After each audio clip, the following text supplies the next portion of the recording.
Hello, and welcome back to Boring History for Sleep. Tonight we are going to talk about war in early America. Now, I want to be clear about something before we begin, because the word war tends to produce a certain set of expectations in the listener, and those expectations are not what this story is about. When most people think about war, they think about the dramatic moments, the battles, the turning points, the speeches, the things that get written in bold letters in the history books and depicted with great sweeping brushstrokes in paintings that hang in museums. That is not what we are going to talk about tonight. What we are going to talk about is what the experience of being a soldier in early America was actually like. On the days that were not battle days, which were most of the days. We are going to talk about the American Revolution, primarily, and also about the earlier conflicts that shaped the military experience of the colonists before the Revolution arrived. We are going to talk about what soldiers wore, and what they ate, and where they slept, and how they passed the hours when nothing of significance was happening, which was most of the hours. We are going to talk about the musket and how long it took to load it, and what the process of loading it felt like when you were standing in a field doing it for the 47th time that week, as a training exercise rather than in the heat of an engagement. We are going to talk about the tents, and the blankets, and the firewood, and the salt beef, and the corn porridge, and the room ration, and the various other features of a Continental Army soldier's daily existence that were not heroic and not dramatic, and were simply the fabric of a working man's life conducted under difficult conditions far from home. It is a long story. It is a slow story.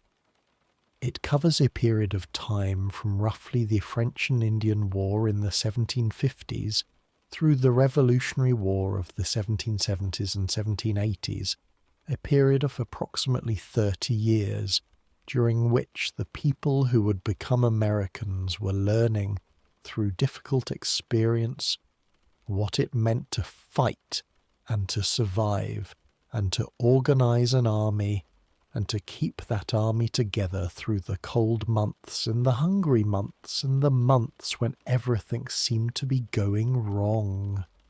It is not a story of those things going wrong in a dramatic way. It is a story of them going wrong in a slow, administrative, logistical, repetitive way, and of the men who endured that particular kind of difficulty with the quiet persistence of people who had no other option. So let your shoulders drop, let your breathing slow. There is nothing ahead that will startle you or excite you.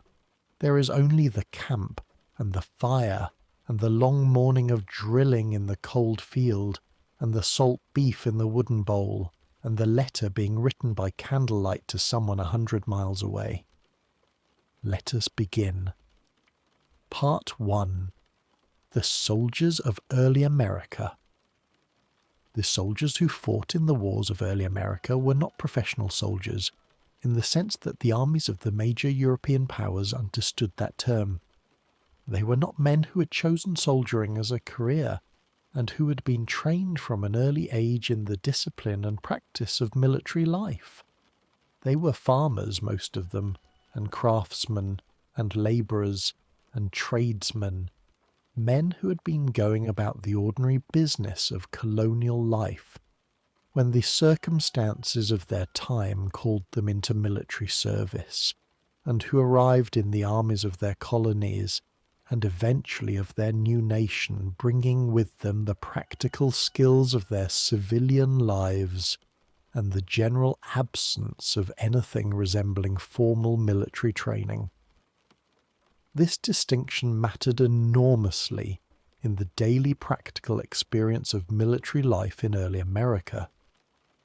A professional European soldier of the 18th century had been trained in the specific movements of the battlefield, the loading and firing of the musket, the maintenance of formation under fire, the various tactical evolutions of infantry combat, over a period of years before he was ever likely to see actual combat. The colonial American soldier, and later the continental soldier of the Revolutionary War, was learning these things while he was already in service, sometimes while the threat of actual combat was not merely theoretical. The result was an army that was simultaneously more and less capable than the professional armies it was fighting and learning from. More capable in certain respects. The men who had grown up on the frontier or on farms had practical skills, particularly in woodcraft and marksmanship, that were genuinely useful in the specific conditions of North American warfare.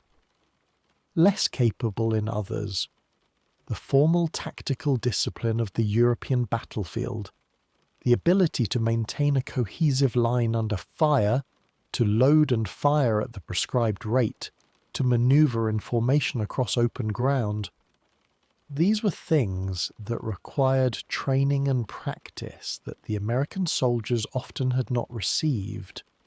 The solution to this gap was training, and the training of the Continental Army was one of the defining experiences of the Revolutionary War period, culminating in the famous winter at Valley Forge in 1777 and 1778, where the Prussian officer Friedrich von Steuben implemented a systematic training program that brought the Continental Army to a significantly higher standard of military performance than it had previously achieved.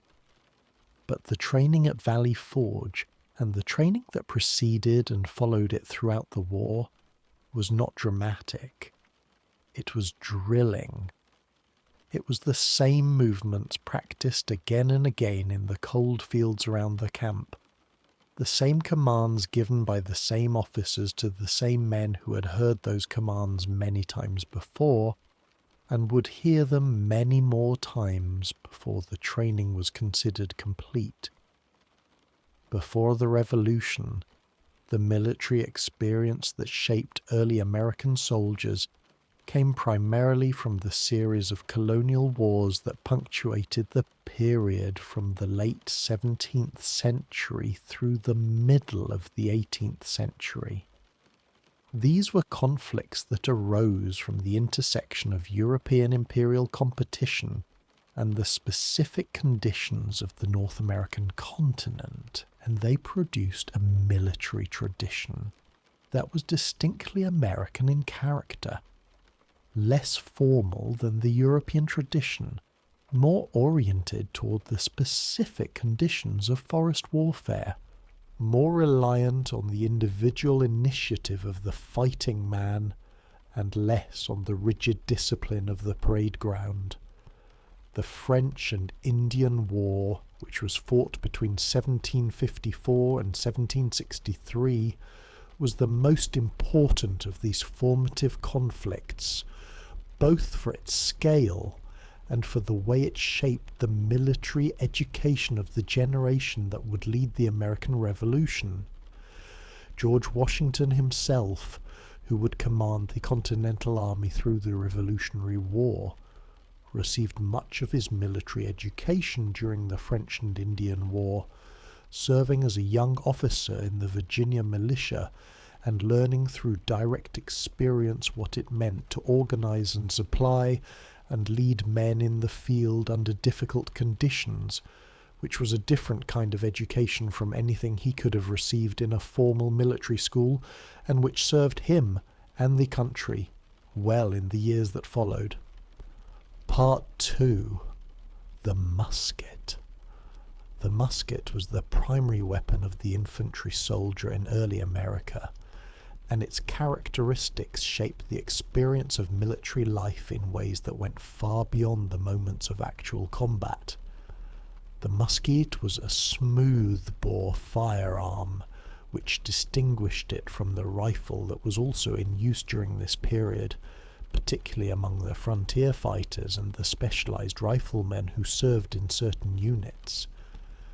The smoothbore musket was less accurate than the rifle over longer distances, but it could be loaded more quickly, and loading quickly was a critical capability on the 18th century battlefield. The most common musket in use among British and British colonial forces during the French and Indian War and the early part of the Revolutionary War was the Brown Bess, a name that was applied to the standard British military flintlock musket of the period in its various versions. The Brown Bess was a substantial implement, weighing approximately 10 pounds when unloaded, and measuring roughly 5 feet in length with the bayonet affixed. Carrying this weapon through a day's march added a specific and constant weight to the soldier's burden, a weight that was not heavy enough to be debilitating, but was heavy enough to be continuously present and to make itself felt by the end of a long day. The loading of a flintlock musket was a process of multiple distinct steps, each of which had to be performed in the correct sequence and with sufficient care to ensure that the weapon would fire when required. The prescribed sequence of loading, as described in the drill manuals of the period, began with the soldier reaching into the cartridge box at his hip and removing a paper cartridge, which was a small package containing both the powder charge and the lead ball, the two having been assembled in advance and wrapped together in a small tube of paper. The paper cartridge was the standardized ammunition of the period, produced in bulk and issued to the troops in quantities sufficient for the expected activities of the campaign. The paper at the top of the cartridge was bitten off by the soldier, an action that exposed the powder and that also introduced the specific taste of black powder to the lips and tongue, a taste that soldiers who performed this action many thousands of times in the course of their service became entirely accustomed to without necessarily becoming fond of it. A small quantity of the exposed powder was then primed into the pan of the lock, the small reservoir beside the flint mechanism that provided the initial ignition for the main charge. The pan was then closed by the frizzen, and the remainder of the cartridge, both the remaining powder and the ball, was poured into the muzzle of the barrel. The ramrod, which was a slender metal or wooden rod stored in a channel beneath the barrel of the musket, was then drawn out and used to push the ball and powder charge down the barrel to the breech, the ramrod being returned to its channel when this was done. The musket was then loaded and ready to fire, the cocking of the hammer, which brought the flint to the firing position, being the final preparatory step before the weapon could be discharged.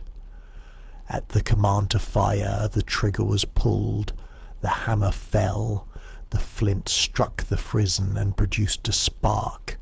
The spark ignited the powder in the pan, and the fire from the pan had passed through a small hole in the barrel to ignite the main charge and fire the ball. This entire sequence of actions, practiced by infantry soldiers thousands of times in training, was intended to be completed at a rate of approximately 2 to 3 rounds per minute under favourable conditions. The rate of fire was limited by the mechanical requirements of the loading process and by the physical dexterity required to perform it reliably under conditions of stress, cold, wet, and fatigue. A soldier loading and firing in the rain faced additional challenges, as the powder in the pan was subject to moisture that could prevent ignition, and the flint that produced the spark was subject to wear that reduced its effectiveness over time and required periodic replacement. The training of soldiers in the loading and firing of the musket was therefore a significant component of the drill program in any early American military unit. The movements were prescribed in detail in the drill manuals, and the officers and sergeants who conducted the training required the men to perform them in the prescribed sequence and at the prescribed pace until the sequence became automatic. The sound of this training, the sequence of commands and the corresponding actions of the men, was one of the characteristic sounds of the early American military camp. The command, the action, the command, the action, repeated across the morning hours of the training day. Part 3. The Continental Army's clothing. The question of what soldiers wore in early America was not a simple one, because the answer changed considerably depending on the period, the availability of supplies, the wealth or poverty of the commissary, and the degree to which the governing authority had been able to organize the production and distribution of military clothing. At various points in the history of early American military service, the soldiers' clothing ranged from the reasonably well-organized uniform of the French and Indian War period, when British supply chains were functioning and British standards were being applied, to the near-desperate improvisation of the Continental Army in the worst periods of the Revolutionary War, when soldiers marched in whatever they happened to have brought from home, or could obtain from whatever source was available.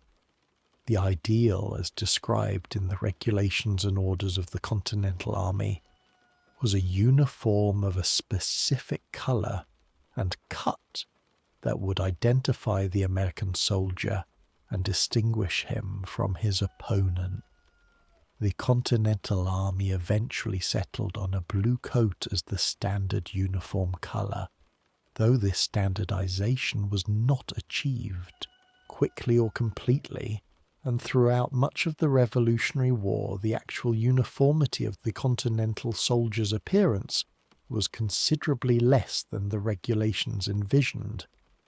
The coats that were actually worn were blue when blue was available, and of other colours when it was not, and in some units were simply the hunting shirts of the frontier tradition, the long linen garments that were the practical working clothing of men who spent their time in the woods and fields of the American back country.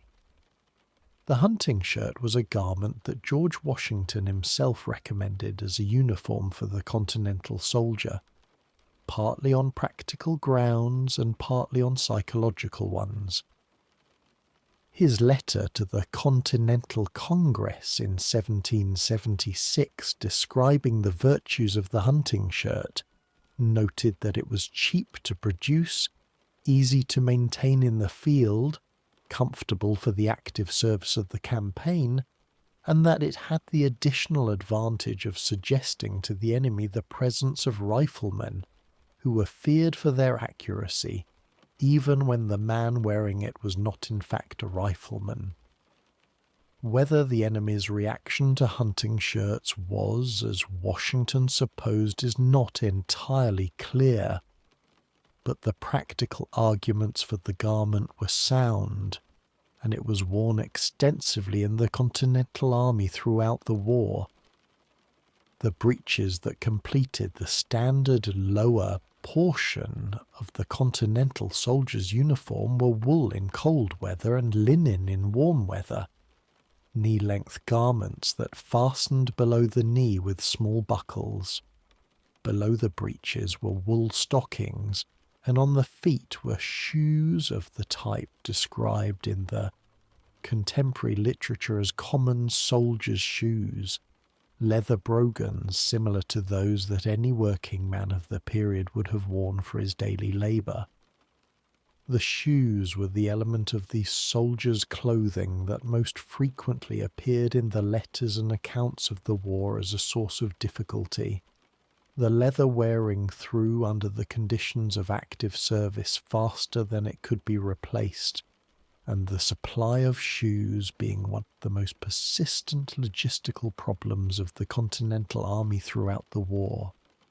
The hat of the Continental soldier was the tricorn, a three-cornered felt hat that was the standard male headwear of the period across all social classes, worn in a military version that was somewhat sturdier and sometimes decorated with a cockade, a small ribbon ornament that was the military insignia of the Continental Army. The tricorn provided some protection from rain and sun, being a functional hat rather than merely a decorative one, but it was not ideally suited to all conditions of active service, and in the woods and brush of the American backcountry, the broad brim that made it useful in open country became a liability that caught on branches and impeded movement. The winter clothing of the Continental soldier was a subject of particular urgency during the hard winters of the Revolutionary War, when the combination of cold temperatures and inadequate supply produced conditions of real suffering in the camps. The winter of 1777 to 1778, spent at Valley Forge, was the most famous of these difficult winters, but it was not the only one. And the letters and orders of the period are full of references to the shortage of blankets, the inadequacy of coats, the absence of shoes, and the various other clothing deficiencies that made the winter months in camp a serious test of the Army's ability to maintain itself in service. Part 4. The rations. The food provided to soldiers in early American military service followed a pattern that was determined partly by military regulations, which specified what a soldier was supposed to receive, and partly by the actual logistics of supply, which determined what he actually received, and the distance between these two quantities was the permanent condition of military provisioning throughout the period. The prescribed ration for a Continental Army soldier, as established by the Continental Congress, was a daily allowance that included 1 pound of beef, or 3/4 of a pound of pork, 1 pound of bread or flour, a quantity of dried peas or beans or other vegetables, a small amount of milk or rice, and a daily allowance of vinegar and salt. This was a reasonable ration by the standards of the period, sufficient to maintain a man in reasonable health and working condition, if supplied in full and regularly. The actual ration received by Continental soldiers during much of the war was considerably less than this. The supply system of the Continental Army was chronically underfunded and poorly organised, the Continental Congress lacking the authority to tax and therefore lacking reliable revenue, the commissary officers lacking both the money to purchase provisions and sometimes the organisational capacity to distribute what they had to the troops who needed it. The result was a persistent pattern of shortage that was one of the defining experiences of the Continental soldier's life. There was sometimes enough food and sometimes less than enough, and occasionally almost nothing.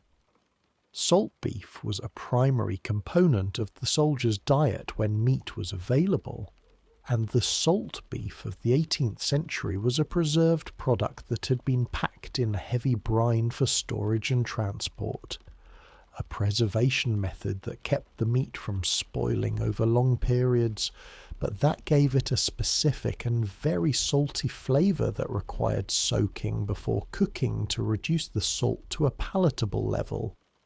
The soaking of salt beef before cooking was a standard preparatory step, done in water that was changed at least once during the soaking period, and the resulting meat, having been somewhat reduced in its saltiness, was then boiled or roasted over the campfire.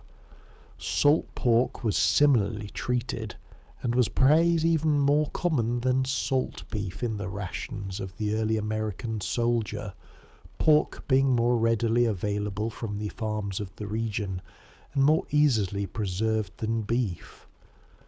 The fat of the salt pork was an important source of dietary fat in a diet that was otherwise lean, and it was used both as a food in itself and as a cooking medium, the fat rendered from the salt pork being used to fry other foods and to add richness to preparations that would otherwise be very plain. Hard bread, which was the early American version of the hardtack that would be familiar to soldiers of the Civil War a century later, was the standard bread of the military ration when fresh bread was not available, which was frequently.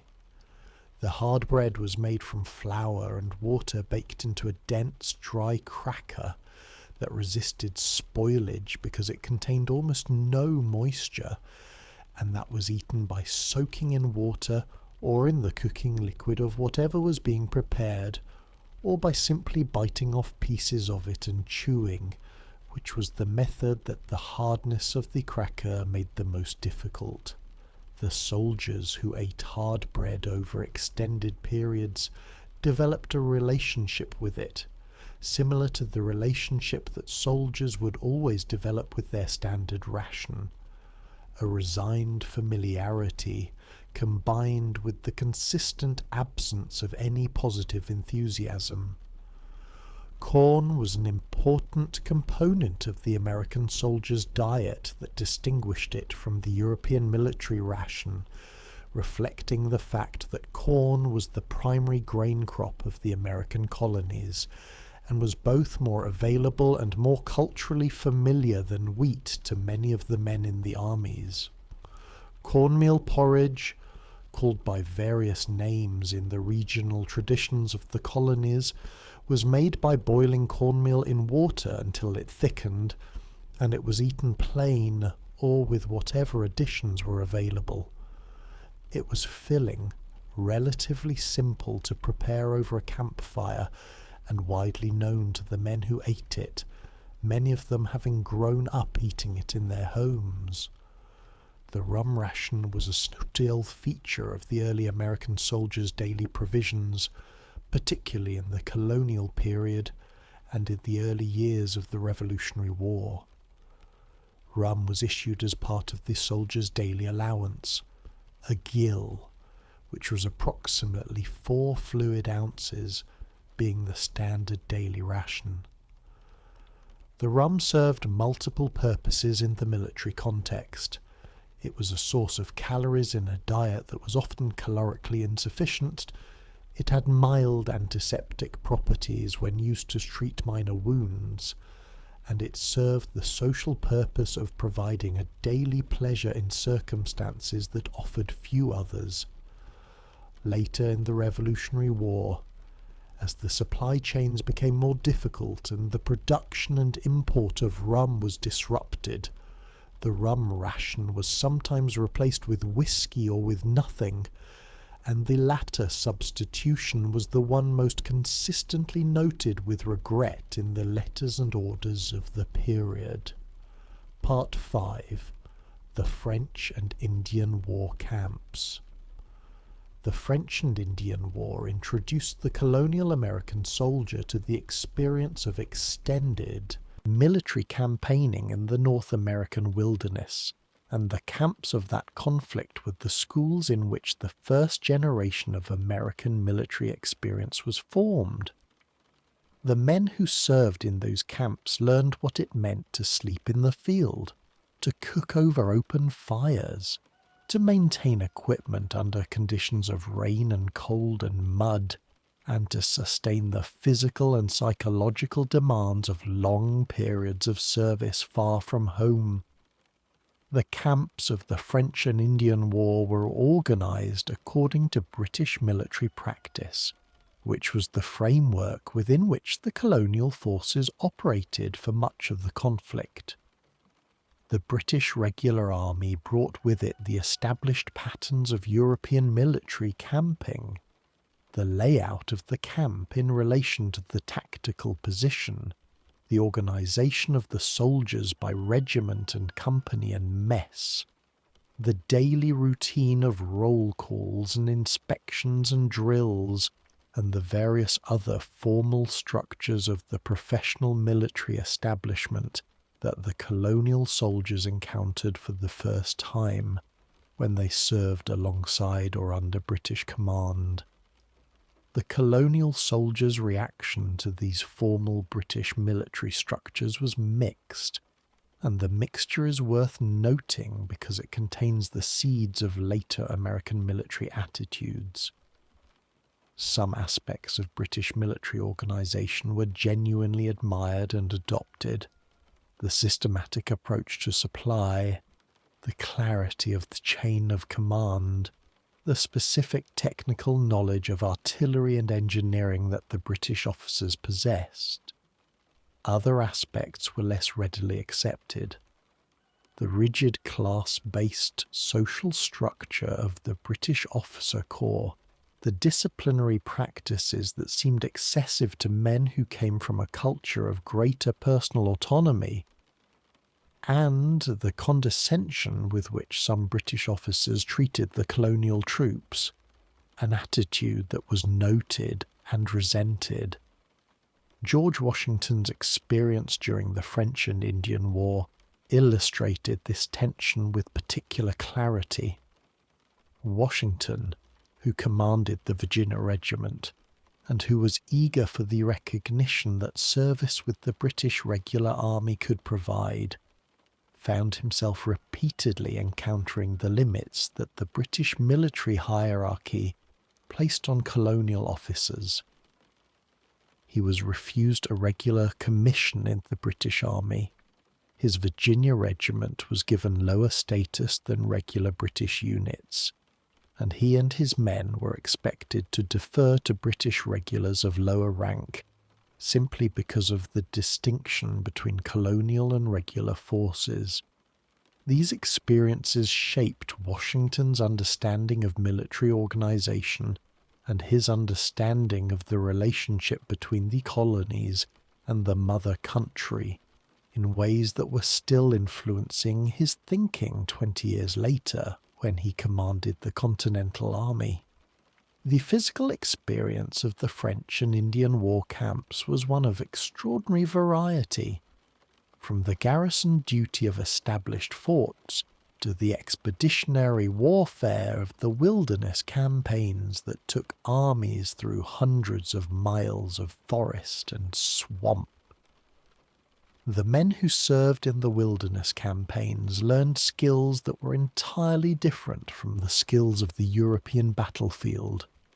How to move through dense forest without creating noise that would betray their position.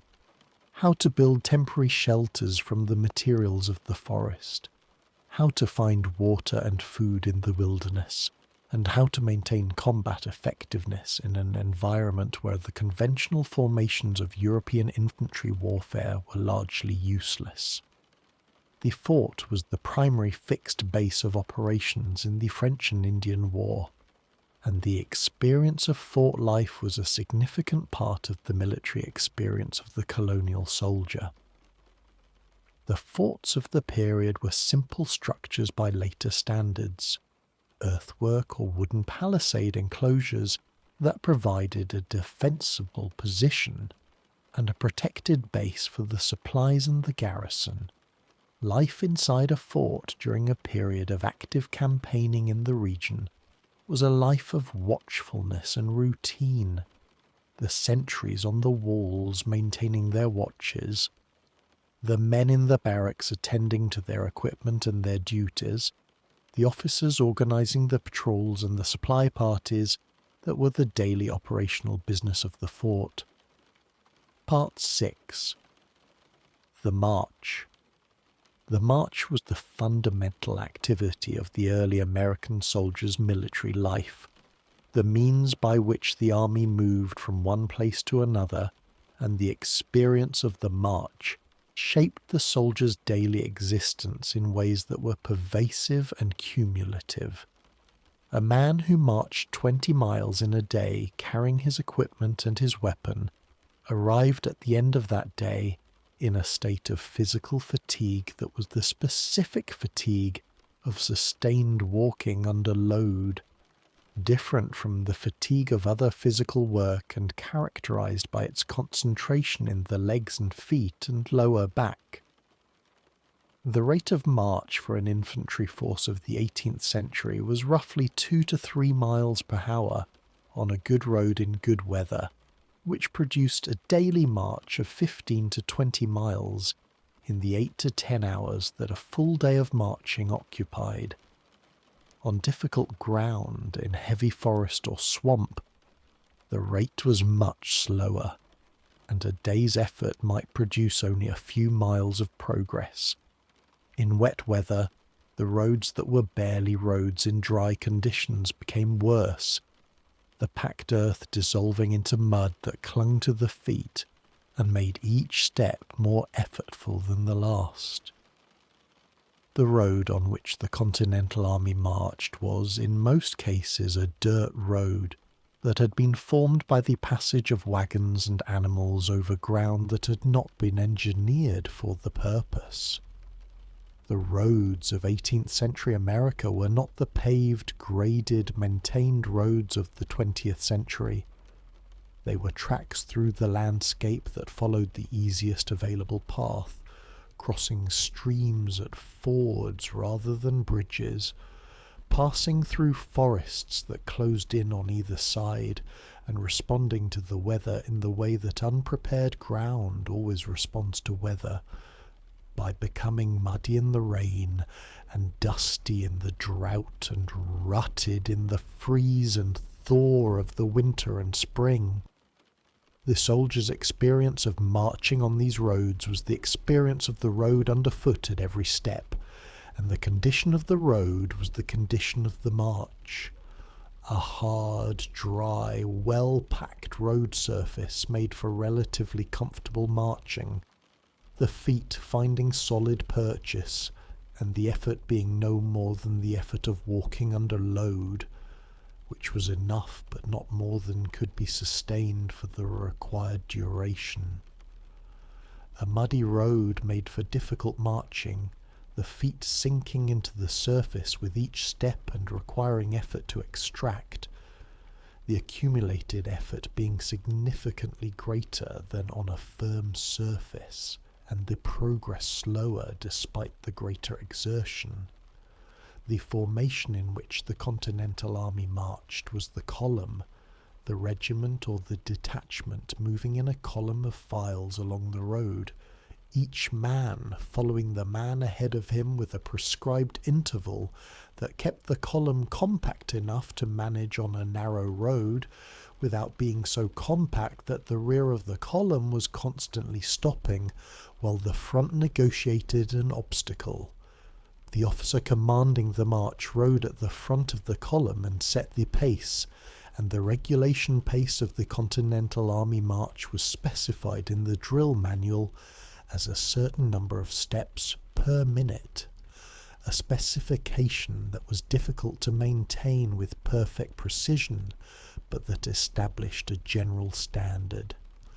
The breaks in the arch were as regular as the march itself, a short rest of a few minutes occurring at regular intervals through the day, the men falling out of the column on one side of the road and resting, sitting on the ground or on their packs, before reassembling at the order to resume the march.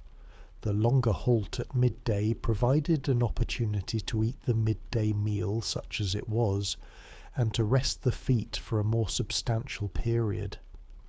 The end of the day's march was the making of camp, which will be described in a later section, and which was the work that ended the day and prepared for the following day's march, or the following day's activities, whatever those turned out to be.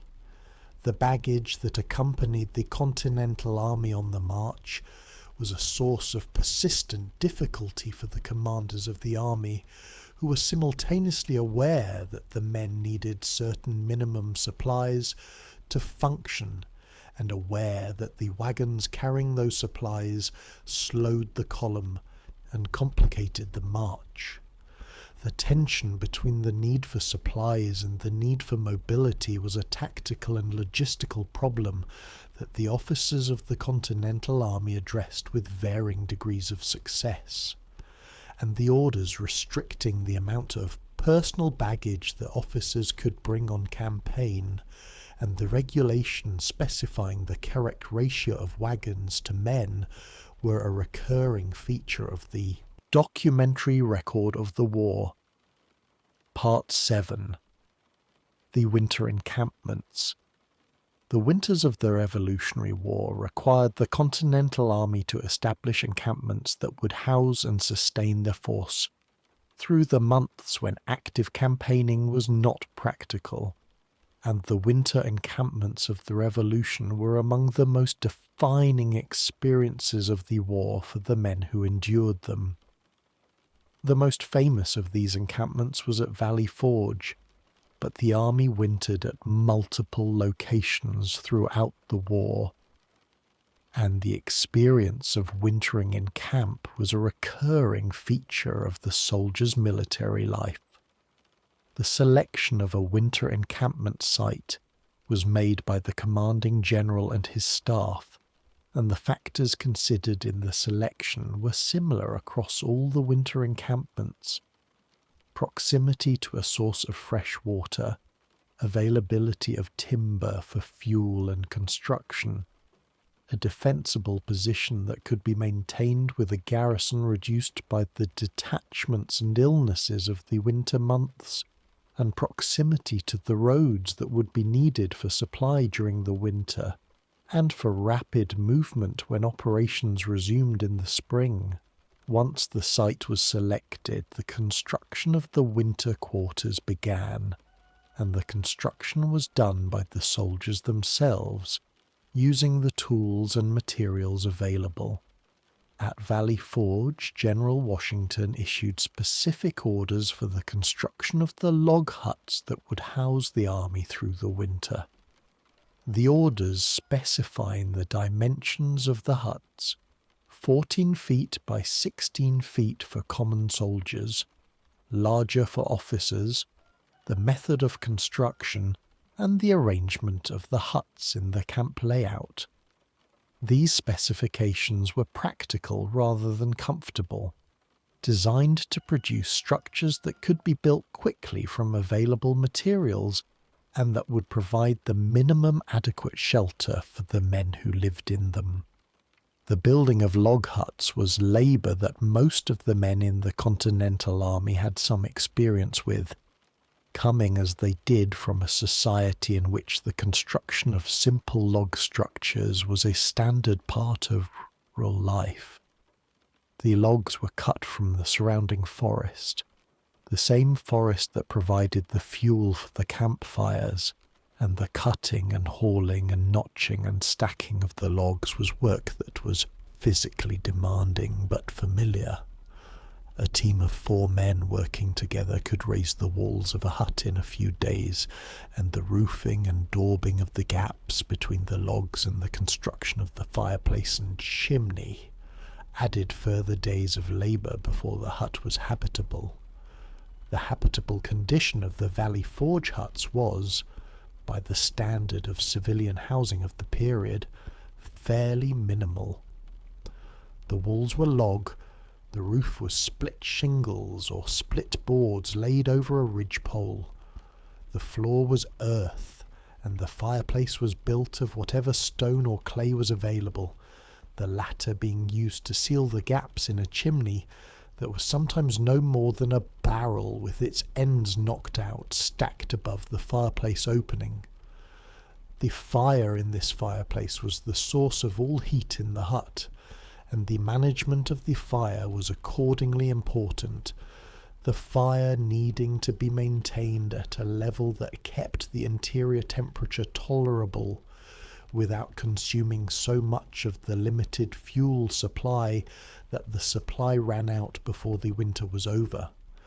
The Valley Forge winter of 1777 to 1778 was, by the testimony of the men who endured it, genuinely difficult.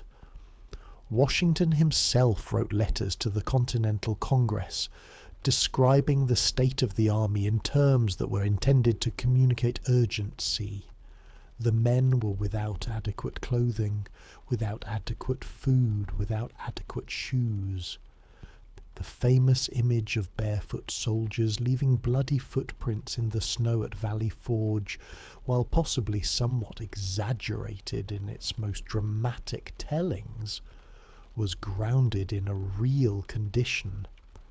Many men in the army at Valley Forge did not have adequate footwear, and the ground in winter was cold and sometimes covered in snow, and the combination of these two facts produced consequences that were exactly what would be expected. The food situation at Valley Forge was similarly difficult. The supply system of the Continental Army had broken down in the weeks preceding the establishment of the winter encampment, and the army arrived at Valley Forge with depleted provisions and no reliable mechanism for restoring them quickly. Washington's letters from the winter of Valley Forge repeatedly addressed the food shortage, documenting periods when the men had no meat for days at a time, and when the primary food available was fire cake, which was a flat bread made from flour and water mixed into a paste and baked on a flat stone in the fire, a preparation that was simple to the point of being almost featureless as food, but that provided some nourishment in the absence of anything better. Part 8. The training at Valley Forge. It was into this difficult situation that Friedrich Wilhelm August Heinrich Ferdinand von Steuben arrived in February 1778, presenting himself to Washington with a letter of introduction and a claim to the title of Lieutenant General in the Prussian army that was somewhat exaggerated, but whose credentials were sufficient for the purposes of the Continental Army at that moment. Von Steuben was a Prussian officer who had served under Frederick the Great, and who possessed genuine expertise in the training and organisation of professional infantry, and he was exactly what the Continental Army needed at exactly the moment it needed it. The training program that von Steuben implemented at Valley Forge was not dramatic in its individual components. It was drill. It was the teaching of the basic movements of the soldier, how to stand, how to march, how to load and fire the musket in the prescribed sequence, how to perform the tactical evolutions of the infantry line. These were things that had been attempted in the Continental Army before, but they had been attempted without a standardized method, each regiment following its own version of the drill, based on whatever manual its officers had been able to obtain and interpret, and the resulting variation in drill methods meant that regiments that needed to maneuver together on the battlefield could not reliably do so. Von Steuben's contribution was standardization, applied through direct personal instruction. He began by drilling a model company of soldiers himself, which was something that no officer of his rank would have done in the European military tradition, where such manual instruction was the work of sergeants and drill masters, not general officers. By drilling the model company himself, von Steuben accomplished several things.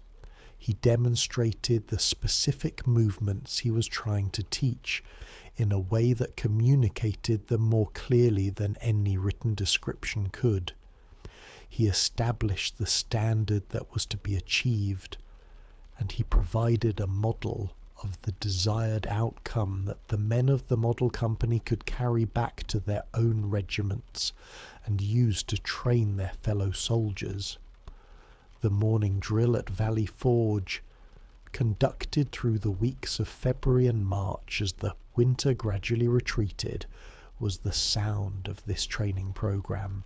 The commands in von Steuben's accented English, issued through an interpreter when his own English failed him, and the responses of the men performing the movements, the creak and rattle of muskets being brought to the various positions of the manual of arms, the shuffle and stamp of feet moving through the prescribed steps of the march, the gradual increase in the smoothness and precision of the movements as the weeks of practice accumulated.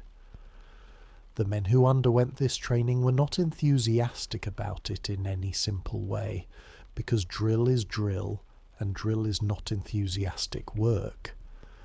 But they were aware that something was improving, and the evidence of improvement was visible in their own performance and in the performance of the units around them. And this evidence was satisfying in the way that the evidence of competence is always satisfying to people who have previously lacked it. By the time the army left Valley Forge in June 1778, it was a meaningfully better trained army than it had been when it arrived, and this improvement would be demonstrated in the Battle of Monmouth in June of that year, where the Continental infantry held their ground and performed the tactical movements of the battle with a reliability that had not always been present in the earlier engagements of the war. Part 9. The officers. The officers of the Continental Army came from a range of backgrounds that reflected the society of the American colonies, and their experience of military life was different in important ways from the experience of the common soldiers they commanded. The differences were material, in the sense that officers received higher pay, and were entitled to certain allowances and privileges not available to enlisted men, and they were social, in the sense that the officer's role placed him in a position of authority and responsibility that shaped his daily experience in ways distinct from the experience of the man in the ranks. The Continental officer received his commission from the Continental Congress, or from the government of his home state, depending on whether he was serving in the Continental line or in the state militia. The commission identified him by rank, from the ensign, who was the most junior commissioned officer, through the various grades of lieutenant and captain and major and colonel, to the generals who commanded the larger units. Each rank carried specific responsibilities and specific privileges, and the management of these distinctions within the army was a source of both friction and cohesion, as it always is in any hierarchical organization. The daily life of a junior officer in the Continental Army was not dramatically different from the daily life of the enlisted men he commanded, the difference being one of degree rather than of kind. He shared the same general conditions, the same camps, the same weather, the same difficulty of supply. He ate somewhat better, having access to a mess that could provide slightly more elaborate preparations than the common soldier's mess, and he slept in slightly better accommodation, the officer's hut or tent being somewhat larger and somewhat more private than the common soldier's. These differences were real, but they were modest, and the junior officer of the Continental Army, who expected the comfortable conditions of a European officer's life, was quickly disabused of that expectation by the realities of the American campaign. The senior officers, The generals and the colonels who commanded the larger formations lived and worked at a somewhat greater remove from the conditions of the common soldier, their headquarters being established in available buildings when buildings were available, and in larger and more elaborate camp structures when they were not. The management of the army from these headquarters was a continuous administrative task. The writing and receiving of orders, the assessment of the army's condition in terms of men and equipment and supply, the coordination of the various units and support services that made up the whole, and the planning of the operations that would employ the force when operations were ordered. Washington's headquarters at Valley Forge was established in the stone house of the farmer Isaac Potts, a building that provided the general with the shelter and the working space required for the management of the army through the difficult winter. From this headquarters, Washington conducted the extensive correspondence that was one of the primary duties of his command. Letters to the Continental Congress describing the army's condition and requesting the supplies and money that the army needed. Letters to the state governments whose support was essential to the army's continued existence. Letters to the officers of the army communicating the orders and instructions that governed the daily operations of the camp, and letters to foreign governments and their representatives seeking the support that eventually came in the form of French alliance. The correspondence of Washington is one of the primary documentary sources for the history of the Revolutionary War, and its character is revealing. The letters are practical, focused, and often urgent in tone, the urgency arising not from military excitement but from administrative necessity. The army needed shoes and it did not have them, and the letter to Congress describing this fact was as urgent as any letter describing a military emergency, because the consequences of the deficiency were as real and as immediate. The bureaucratic and administrative dimensions of Washington's command, the endless correspondence about supply and pay and recruitment, and the various other organizational challenges of maintaining an army in the field, occupied a significant portion of his time throughout the war and constitute a large portion of the historical record he left. Part 10. The Militia. Alongside the Continental Army, which was the standing force of the new nation, the militia of the individual states played a significant role in the military events of the Revolutionary War, and the experience of the militia soldier was different in important ways from the experience of the Continental. The militia was not a permanent force, but a part-time one, composed of the men of a given locality who were enrolled in their local militia company, and who were called to active service when their services were required and returned to their civilian lives when the immediate need was met. This episodic character of militia service meant that the militia soldier's experience of military life was less continuous and less cumulative than the Continental soldier's. He was not making the long-term adjustment to camp life and military discipline that the Continental soldier made over months and years of service. He was in most cases going out for a specific campaign or a specific emergency and then going home, and his military life was a series of discrete episodes rather than a continuous immersion. The equipment of the militia soldier was less standardized than the Continental soldier's equipment, reflecting the fact that the militia was organized and supplied by the individual states and localities, rather than by the central authority of the Continental Army.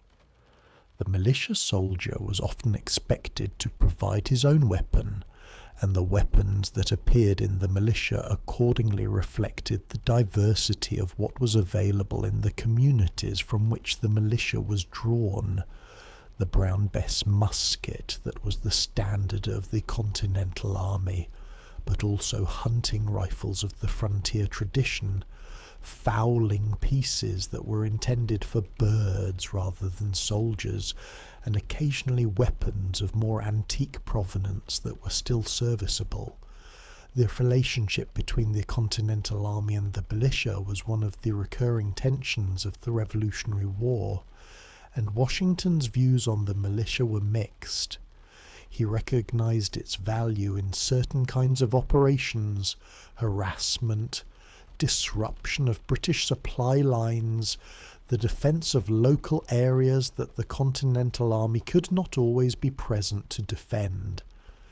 He was less confident in its ability to perform the kind of sustained, disciplined service that the formal battlefield required, and his letters reflect a consistent preference for the reliable Continentals over the less predictable militiamen when the stakes of a given action were high.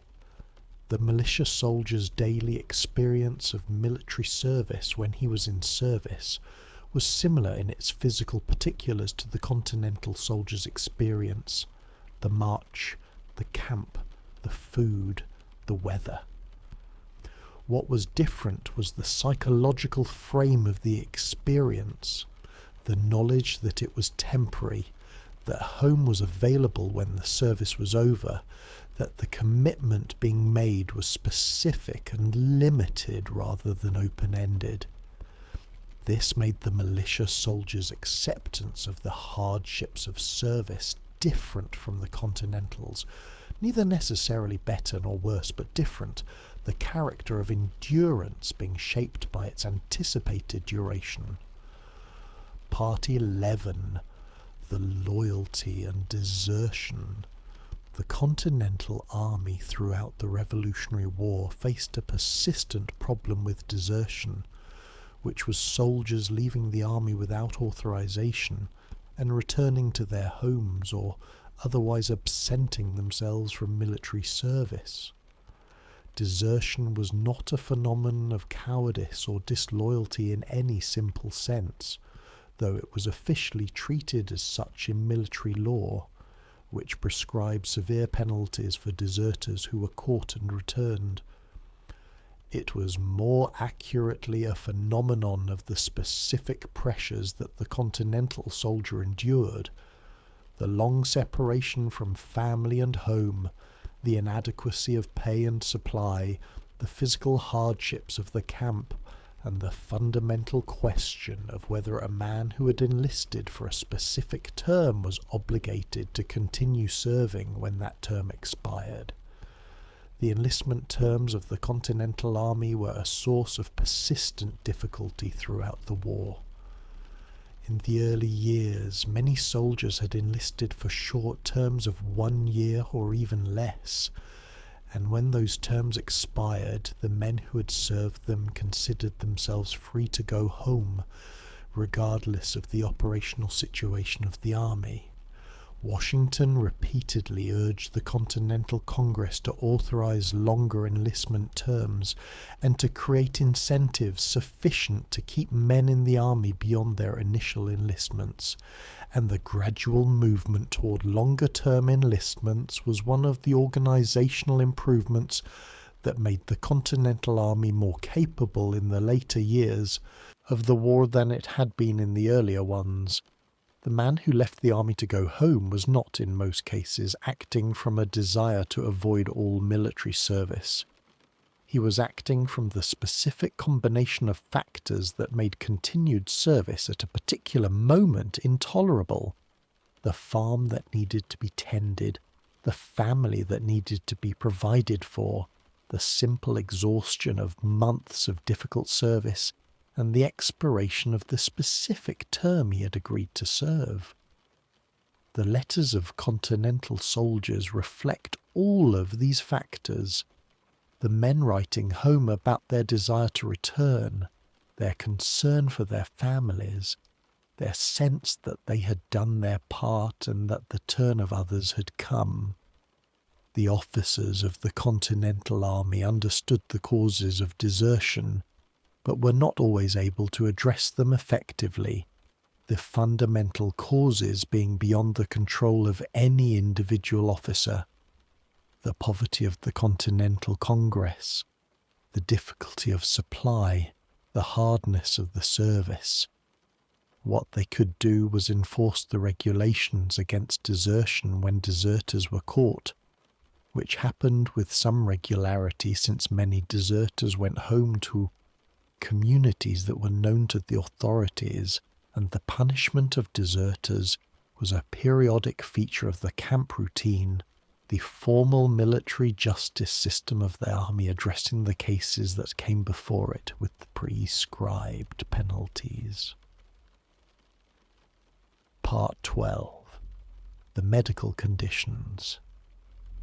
The medical conditions of the early American military camp were a significant dimension of the soldiers' daily experience, and the illnesses that afflicted the armies of the Revolutionary War were as important in shaping the outcome of the war as any of the military operations. Disease killed more soldiers in the Revolutionary War than combat, as it did in virtually every war before the development of modern medicine and modern sanitation, and the management of disease in the camp was one of the persistent challenges of military command throughout the period. The most significant diseases the Continental Army during the early years of the Revolutionary War was smallpox, which was a potentially fatal viral disease that was endemic in the population and that spread rapidly among groups of people living in close proximity without adequate sanitation. The smallpox epidemic that swept through the Continental Army in 1776 and early 1777 was one of the most serious threats the army faced in that period, and Washington's decision to inoculate the army against smallpox, carried out beginning in the winter of 1777, was one of the most consequential decisions of his command.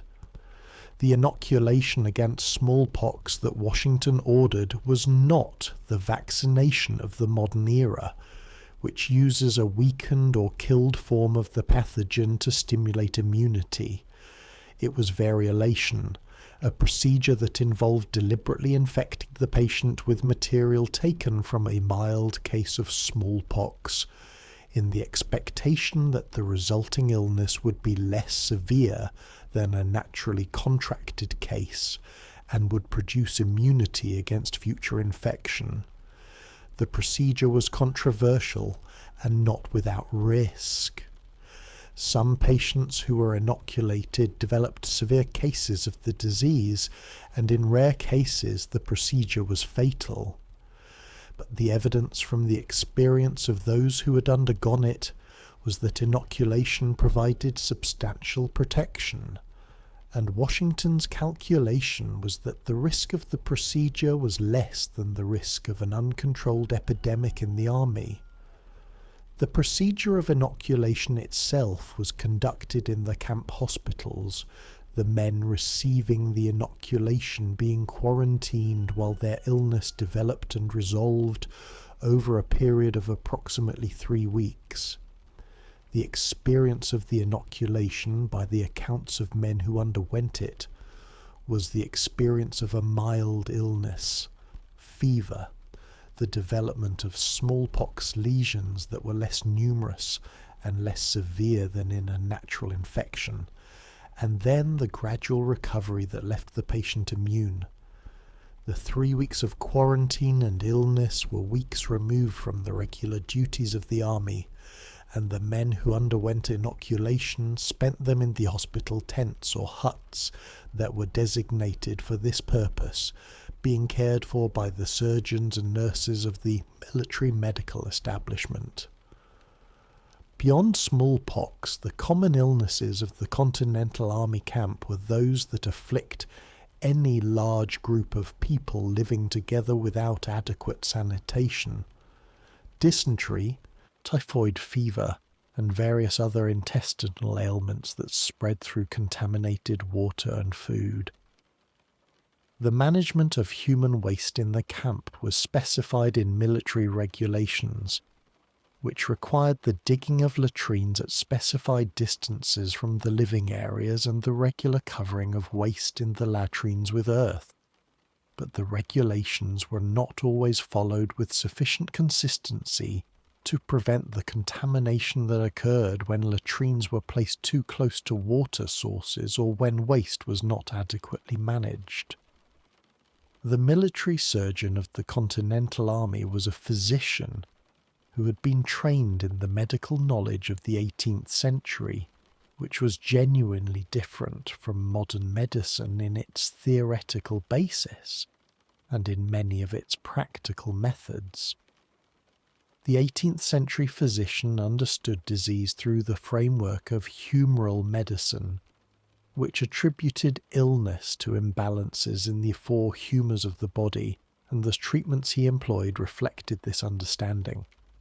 Bloodletting, purging, and the administration of various medicines that were intended to restore the humoral balance. Part 13.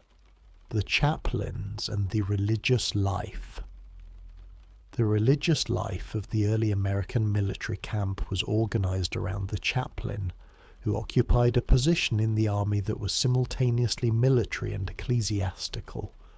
The chaplain holding a commission as an officer of the army, while also serving as the religious minister to the troops. The chaplains of the Continental Army came from the Protestant denominations that predominated among the New England and middle colonial populations that provided many of the soldiers: Congregationalists, Presbyterians, Baptists, Anglicans, and others. The religious diversity of the American population being reflected in the religious diversity of the army. The Sunday service in the camp was the primary formal religious activity of the week, and it was conducted by the chaplain when a chaplain was present, which was not always the case, the supply of chaplains being as irregular as the supply of everything else in the Continental Army. The service was held in the open air of the camp when the weather permitted, the men assembling in the area designated for such purposes and standing or sitting through a service that included hymns, scripture reading, and a sermon. The hymns of the period were sung without accompaniment, the absence of organs and pianos in the camp not being seen as a barrier to congregational singing, which was a practiced and familiar form of religious expression for most of the men. Washington himself set an example of religious observance that was noted and recorded, his attendance at Sunday services being a regular feature of his command. The orders that Washington issued regarding the observance of the Sabbath in the camp reflected both his personal religious orientation and his belief that the moral discipline associated with religious practice was beneficial to the army's cohesion and effectiveness. The orders prohibited unnecessary work on Sundays and required attendance at religious services when they were available, though the enforcement of these requirements was as variable as the enforcement of most camp regulations. The personal religious practices of the Continental soldiers varied as widely as the religious backgrounds from which they came. Men who had been regular churchgoers in their civilian lives tended to continue their religious practices in the camp as best the conditions permitted. Men who had been less regularly observant in civilian life were similarly inconsistent in the camp. The conditions of military service, with its discomfort and danger and distance from the support systems of civilian religious life, produced a range of responses. Some men became more religious under the pressure of circumstances, seeking in faith a source of sustenance and comfort that was not available in the material conditions of the camp. Others became less so, the contrast between the religious promise of divine protection and the visible reality of illness and hardship and death, producing in them a skepticism that had not been present in the more comfortable circumstances of civilian life. Part 14. The Artillery. The artillery of the Continental Army was a branch of service that had its own specific character and its own specific daily experience, different from the experience of the infantry in the way that any specialized service is different. The artillerist worked with the cannon, which was a fundamentally different kind of weapon from the musket, both in its physical scale and in the training and organization required to operate it. The cannon of the 18th century came in various sizes, designated by the weight of the iron ball that each piece fired. A 6-pounder cannon fired a ball weighing 6 pounds, a 12-pounder fired a 12-pound ball, and so on up to the larger pieces that fired balls of 18 or 24 pounds. The smaller field pieces accompanied the infantry on campaign, pulled by horses or oxen and managed by the artillery crews that were organised into batteries of several guns each. The larger pieces were used primarily in siege operations, where their weight and the difficulty of moving them were less limiting factors than in active campaign conditions. The daily life of the artillerist in camp was organised around the care and maintenance of the cannon and the equipment associated with it. The cannon itself required regular cleaning and inspection, the iron of the barrel being subject to rust that needed to be prevented by oiling, and the various mechanisms of the carriage and the mounting requiring periodic inspection and maintenance. The powder and ball that were the ammunition of the cannon were stored in the limber. The two-wheeled vehicle that accompanied each gun and that carried the immediate ammunition supply and the management of this supply and its protection from moisture was a continuous responsibility. The loading of a cannon in combat was a sequence of operations performed by the gun crew in a prescribed division of labour, each member of the crew having a specific role. The sponger, who cleaned the bore after each firing with a wet sponge to extinguish any remaining sparks before the next charge was introduced. The loader, who pushed the cartridge and the ball down the barrel. The ventsman, who covered the vent at the rear of the barrel while the loading was done, and who pricked the cartridge through the vent to prepare it for ignition, and the gunner, who aimed the piece and applied the linstock, the slow match igniter, to fire it. This division of labour required training and practice to perform smoothly, and the artillery drill of the Continental Army was designed to produce crews who could perform their assigned functions efficiently and reliably. Part 15. The end of the war and its meaning. The Revolutionary War ended with the Treaty of Paris in 1783, which formally recognized the independence of the United States and established the boundaries of the new nation. The soldiers of the Continental Army who had served through the war, or through significant portions of it, were mustered out and returned to their civilian lives, and the army that Washington had commanded was essentially dissolved, leaving only a small peacetime force to manage the minimal military requirements of the new government. The men who returned home from the Continental Army returned to a country that was nominally independent, but that faced enormous challenges.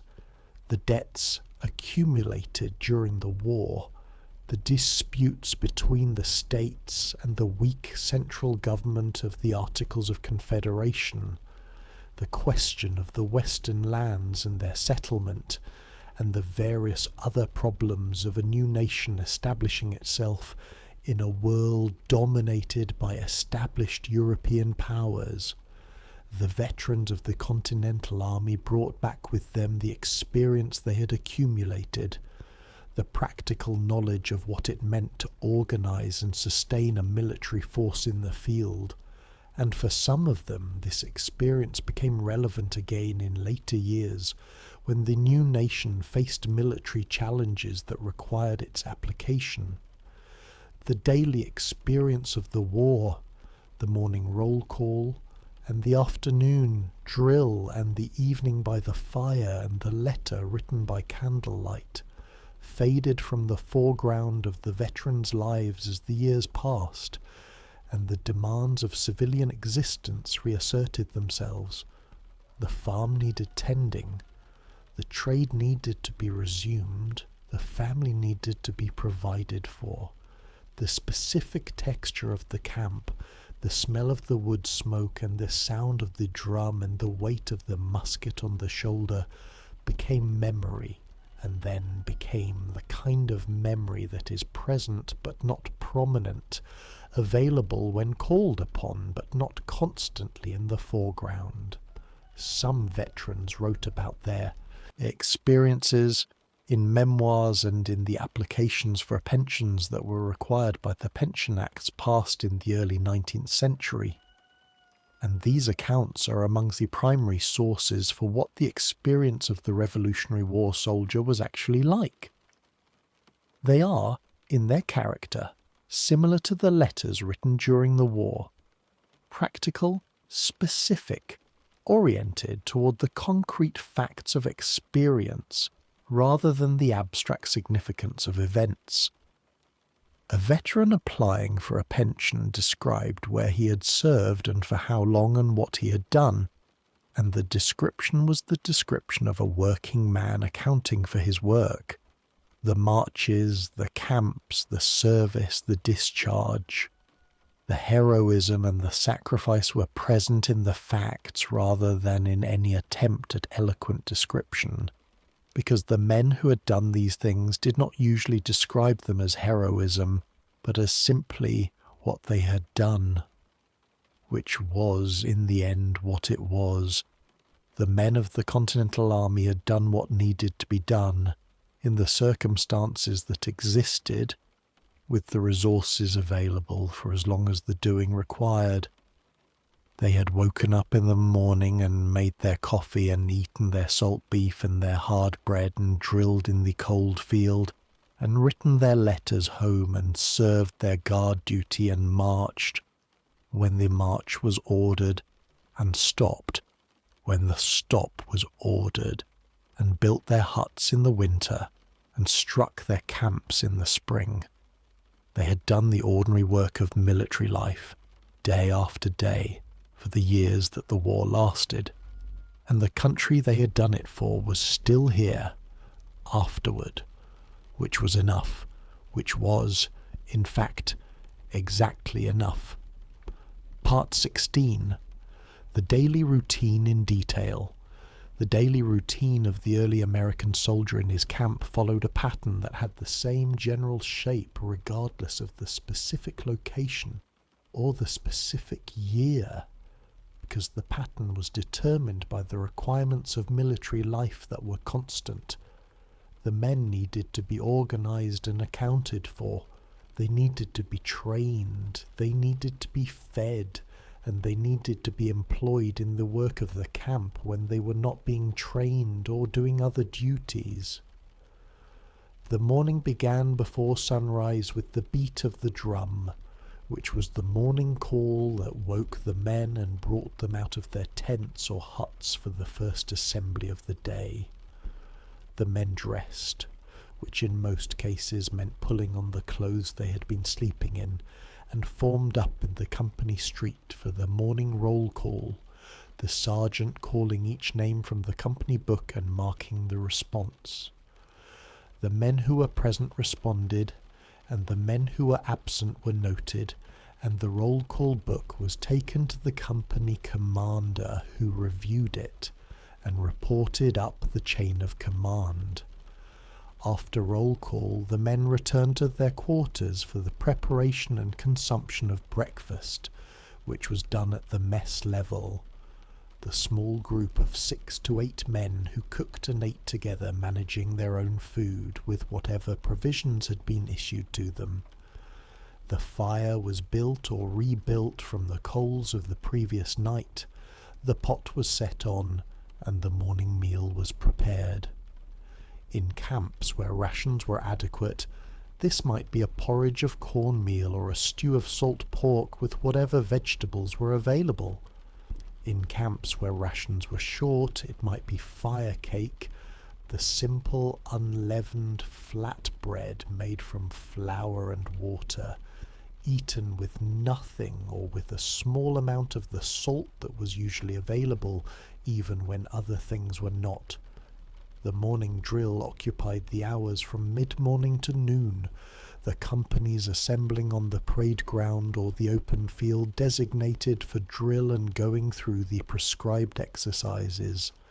The specific content of the drill varied. Some mornings it was the manual of arms, the loading and presenting and firing movements of the musket drill. Some mornings it was the march, the company or the regiment moving in formation across the drill ground through the various commands of the marching drill. Some mornings it was specific tactical exercises, the rehearsal of the movements that would be required in the field. The midday meal was eaten at noon, after the morning drill was dismissed, and it was the main meal of the day in most camps, the evening meal being lighter. The ration for the midday was cooked in the mess and eaten in the informal gathering of the mess group, the men sitting or standing around the fire or the camp table where the food was served and eating with whatever implements were available. Wooden bowls and spoons being the most common, tin cups serving both for drinking and occasionally for eating. The afternoon hours were occupied by fatigue duty, or by additional drill, or by the inspection of equipment and quarters that was a regular feature of the camp routine. Fatigue duty in the early American camp included the same range of tasks as in the later Civil War camps: wood cutting, water carrying, construction and maintenance of the camp's physical infrastructure, and various other labouring tasks that the army needed done and that the soldiers performed. The assignment to fatigue duty was made by the sergeant and the company officer, and was distributed by rotation through the company roster, each man taking his turn at the various duties as they came around. The evening, after the end of the afternoon's duties and before the tattoo drum that ended the official day, was the freest time of the soldiers' day. The evening fire was built up from the cooking fire, and the men gathered around it in the groups of their mess and their friendship. And the evening conversation of the camp was the conversation of men who had nothing immediately pressing, and who were in the company of others who understood their situation, because it was their own situation too. The tattoo drum signalled the end of the day. The fires were reduced. The men went to their sleeping places. The sentries who had been posted for the night watch made their rounds, and the camp was quiet, or as quiet as a camp full of men can be. The various sounds of sleep and the occasional sound of the night watch, and the creak of the trees in the wind and the call of the night birds in the woods surrounding the camp, composing the nocturnal soundscape of the early American military encampment. And in the morning the drum would sound again. It always sounded again. The fire was rebuilt. The coffee was made, or the rum was poured, or whatever the morning routine of the particular camp provided, and the men ate their salt beef or their fire cake or their cornmeal porridge, and the roll call was held, and the drill was conducted, and the hours passed in the way that Hours pass in a place where the routine is established and the days are similar. This was war life in early America, not the battles, which were the punctuation of the story, but the sentences between the punctuation, the long ordinary run of days that were what most of the men who fought remembered most clearly when they were old, and the war was 30 or 40 years behind them, and someone asked them what it had been like. It had been like this: the morning drum, the salt beef, the drill in the cold field, the letter written by candlelight to someone far away, the guard duty in the dark, 2 hours on, listening to the sounds of the night, the fire going down to coals, the blanket pulled up, the sleep, and the morning drum again, as it always was, as it always came. Good night. End. A boring history for sleep. What war life was like in early America. The drum sounded before sunrise, as it always did in the Continental Army camp. The men came out of their huts into the cold morning air and formed up for roll call, their breath visible in the cold, their names called and answered one by one in the company street. The fire was small, and the coffee or the rum was what it was, and the salt beef had been soaking since the night before to reduce the salt to something manageable.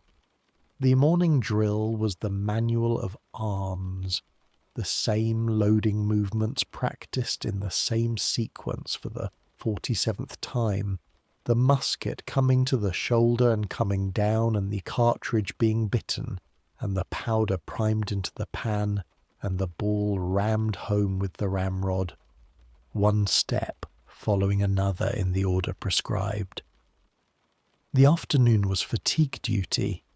Cutting wood for tomorrow's fires from the woodlot was getting further away each week, as the trees nearer the camp were used.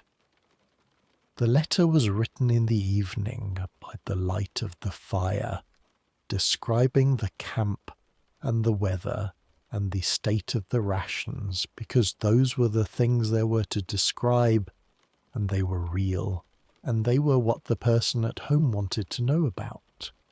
The tattoo drums sounded, and the fire went down, and the blanket was pulled up, and the camp was quiet, and the guard walked his post in the dark, and the morning would come before the light, as it always came, with the drum, which always sounded in the camp of the early American soldier, where the war was lived most of the time not in battles, but in this, the ordinary daily work of being a soldier, which was what the war mostly was, for the men who fought it, for the years that it lasted. Good night. Part 17. The Supply Chain. The supply chain of the Continental Army was the system by which food and equipment and ammunition and all other necessary materials moved from their points of origin to the soldiers who needed them, and the functioning or malfunctioning of this system was the central logistical fact of the Revolutionary War. A well-supplied army was capable of functioning as an army. An army without adequate supply was capable of falling apart, which the Continental Army came close to doing on several occasions when the supply system broke down entirely. The supply system of the Continental Army was organized under the Quartermaster General, who was responsible for the movement and distribution of military supplies, and the Commissary General, who was responsible specifically for the procurement and distribution of food. These officers commanded staffs of agents and deputies who were dispersed throughout the states, purchasing supplies from farmers and merchants and manufacturers, and organizing their transportation to the army. The system was complicated by the fact that the Continental Congress lacked reliable revenue, the Articles of Confederation not granting Congress the power to tax, and the continental currency that was issued to pay for supplies depreciated rapidly, making it increasingly difficult to persuade suppliers to accept it at face value. The transportation of supplies from the procurement points to the army in the field was done by wagon, the same heavy farm wagons that moved goods throughout colonial America, being impressed into military service or hired with their drivers for the purpose. The wagon roads of 18th century America were not engineered roads but tracks through the landscape, and the movement of loaded wagons over these roads in all weathers was slow and difficult and sometimes impossible. The spring thaw, which turned the dirt roads of the northeast into mud of considerable depth, was a period when wagon transport essentially ceased, and the armies that depended on wagons for supply found themselves unable to receive the materials they needed during these weeks.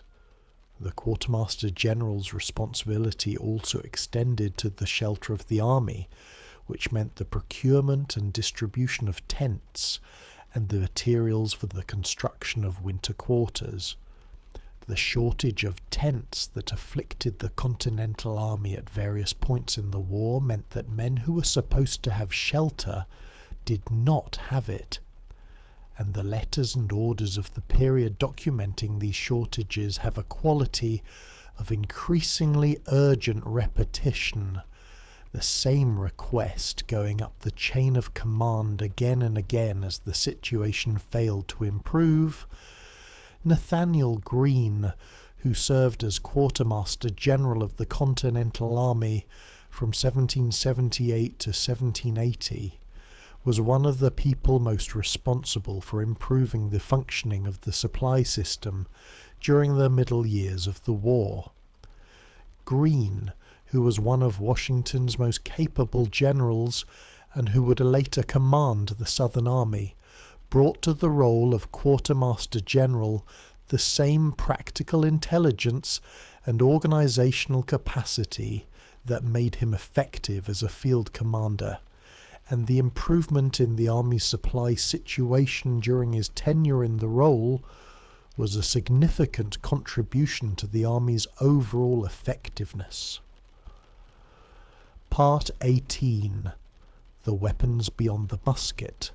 While the musket was the primary weapon of the early American soldier, it was not the only weapon, and the other weapons of the period were part of the daily experience of the men who carried and maintained them.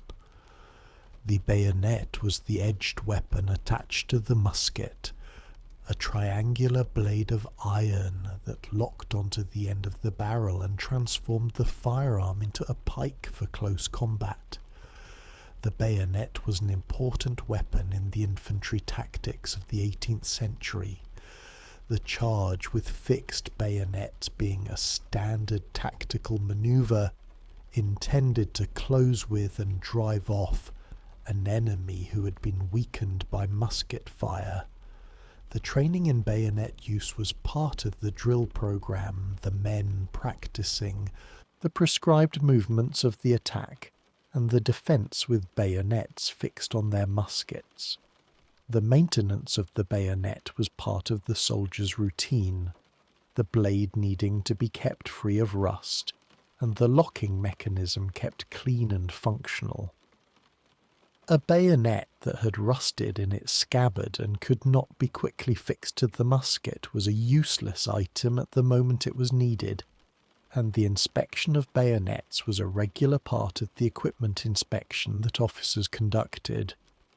The bayonet scabbard was a leather sheath worn on the belt, and the leather of the scabbard was maintained with the same blacking that was applied to other leather equipment, both for appearance during inspections and for the preservation of the leather. The officers of the Continental Army carried a different set of personal weapons from the common soldiers, reflecting both their role in combat, which was to command rather than to fire from the ranks, and the social conventions of the period that associated certain weapons with the officer class. The sword was the primary officer's weapon, worn in a scabbard on a sword belt and carried in the hand during an engagement where the officer was directly involved in the fighting. The pistol was also carried by officers and by cavalrymen, a single-shot flintlock weapon of the same general operating principle as the musket but of smaller size, and intended for close-range use. The cavalry of the Continental Army carried a different weapon set from the infantry, the cavalrymen being equipped with a carbine, which was a shorter version of the musket suitable for use on horseback, a brace of pistols, and a sabre, which was the curved cutting sword of the cavalry tradition. The management of these weapons, while mounted, added a dimension of complexity to the cavalryman's daily equipment maintenance that the infantrymen did not share.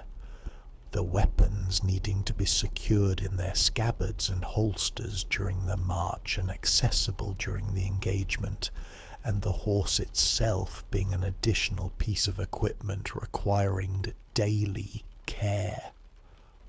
Part 19. The sounds and smells of the camp. The early American military camp had a specific sensory character that was as defining as any of its material features, and the men who lived in it experienced it so completely that they ceased to notice it consciously. The way any habituated sensory environment becomes the background of consciousness rather than an object of attention.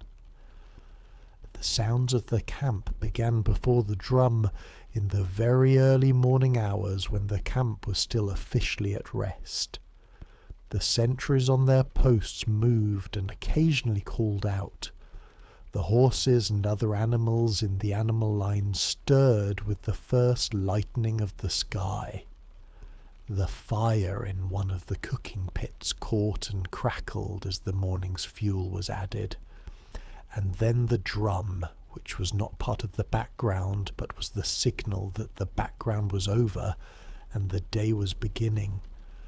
During the active hours of the day, the camp soundscape was the composite of all its activities: the sharp commands of the drill officers on the parade ground, the rhythmic stamp and shuffle of men marching in formation, the clatter of muskets being brought to the various positions of the manual of arms, the sound of axes from the wood-cutting detail in the woods at the edge of the camp, the creak of wagon wheels and the sounds of the horses and oxen that pulled the supply wagons, the general murmur of conversation from the tents and the cooking fires. The smell of the camp was inseparable from the smell of wood smoke, which was the smell of the cooking fires and the warming fires that burned throughout the day and that were maintained through the night. Wood smoke in the 18th century was the smell of habitation, the smell of people living together in a place, and the camp's wood smoke was the smell of a very large number of people living in a relatively small area, the smoke of hundreds of fires combining into a general haze that hung over the camp in still weather and dissipated in wind. Beneath the wood smoke were the other smells of the camp, the smell of the latrines that were part of any large gathering of people, the smell of the horses and their waste, the smell of the salt pork and the corn porridge being cooked over the fires, the smell of the wool and the leather of the soldiers' equipment in the varying conditions of wet and dry, the smell of the men themselves, who bathed with whatever regularity the conditions of the camp and the availability of water permitted, which was sometimes regular and sometimes not. These smells were not noticed by the men who lived in them any more than the sounds were noticed. They were simply the sensory environment of the place. absorbed into the background in the way that all familiar environments are absorbed, and noticed only when something changed, when a new smell entered the background, or when the soldier left the camp and the air outside it was different, or when he returned to civilian life and the camp smells were absent and their absence was itself a kind of presence for a time. Part 20. The Letters Home. The letters that the soldiers of the Continental Army wrote home were, as has been noted, the primary documentary record of their daily experience, and they deserve a more extended consideration than they have received in the preceding sections. The letter home was not merely a communication of information. It was a maintenance of the connection between the soldier and the life he had left behind, and its writing was an act of intention and of care that the conditions of the camp often made difficult. The materials for letter writing in the Continental Army camp were not always available. Paper and ink or pencil were not standard military issue in the way that the musket and the cartridge box were standard issue, and the soldier who wanted to write a letter needed to have obtained or maintained a supply of writing materials from whatever source was available. Some men had brought writing materials from home. Some purchased them from the sutlers or camp followers who sold goods to the army. Some wrote home asking for paper and ink to be sent, the request being part of the letter written on the last piece of paper they had. The physical act of writing in the camp was done in whatever conditions the camp provided, which in warm weather might be outdoors in the evening light, and in cold weather was by the fire in the hut or tent. The firelight being sufficient for writing but not ideal, the wavering quality of the light making the task of forming letters carefully more difficult than it would have been in better illumination. The men who wrote these letters were not professional writers. They were farmers and craftsmen and labourers who had learned to read and write to varying degrees of fluency, and the letters they produced reflect this range of competence. Some are clearly written with ease and fluency, the sentences flowing without apparent difficulty. Others show the careful, effortful letter formation of a man for whom writing was always a laborious act. The content of the letters was the content of the soldier's experience, the camp, the march, the food, the weather, the health of the writer, the state of the service, and the question of when it might end and the return home might become possible. These were not dramatic subjects. They were the subjects of a working man's life conducted under circumstances that were more difficult than his civilian life, described in the factual terms that a working man uses to describe his work. The heroism of the revolution, if it is to be found in these letters, is found in the tone rather than the content. The willingness of the men who wrote them to describe difficult conditions without self-pity, to report on their own suffering with a matter-of-factness that was not indifference but was a kind of strength. The letters received from home were equally ordinary in their content: the state of the farm, the health of the family, the conditions of the neighbourhood, the prices at the market, the news that had come from other sources about the progress of the war. These letters were read and reread and kept, the paper often worn at the folds from repeated opening and closing, and they were the most personal possessions of the men who received them, carried in the knapsack or the pocket as a connection to the world outside the camp that was maintained against the time when the return to that world would be possible. Part 21. The conclusion of service. The conclusion of a soldier's service in the Continental Army came in one of several ways: the expiration of the enlistment term, discharge for medical reasons, capture by the enemy, death, or ultimately the end of the war. Of these, the expiration of the enlistment term was the most common and the most ordinary, the man who had agreed to serve for a specific period completing that period and leaving the army to return to his civilian life. The return home of a discharged Continental soldier was not always the triumphant homecoming that the romantic version of history suggests.